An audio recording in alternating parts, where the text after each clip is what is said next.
Aica Production! TikTok ataca! Pentru toate frații! Ascultă aici cum bubreste!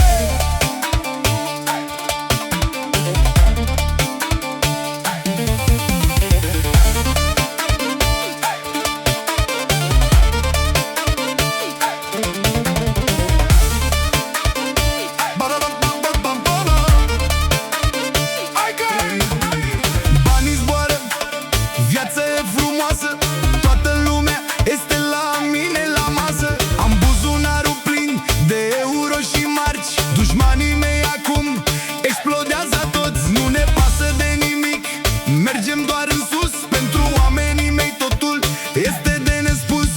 Uită-te la fata asta, cum se mișcă ea, cu ochii ei negri mi-a luat inima. Nu avem mașini scumpe, dar avem valoare. Numele meu pe stradă are greutate mare. Pentru Aica Production toată lumea sus. S-a dus vorba peste tot, totul e de nespus. Opa, șavale, toată lumea la mișcare. La petrecerea asta banii n-au valoare. Zboara sutele, paharele sunt pline.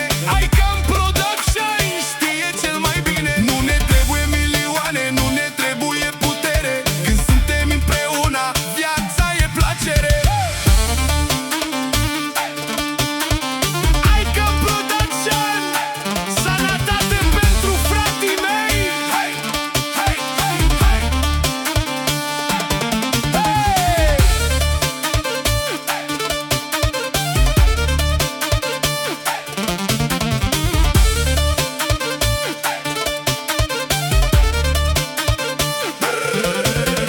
Masa este grea, bem până în zori. Pentru toată brigada mea de învingatori. Seara asta este doar pentru tine, fata. Cu privirea ta mă zăpacești de totodată.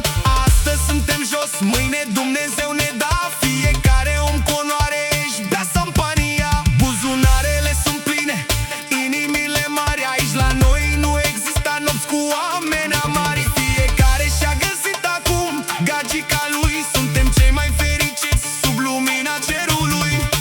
Dum ceacăra că toată lumea e în foc. Aica Production are cel mai mare loc. Opa, șavale, toată lumea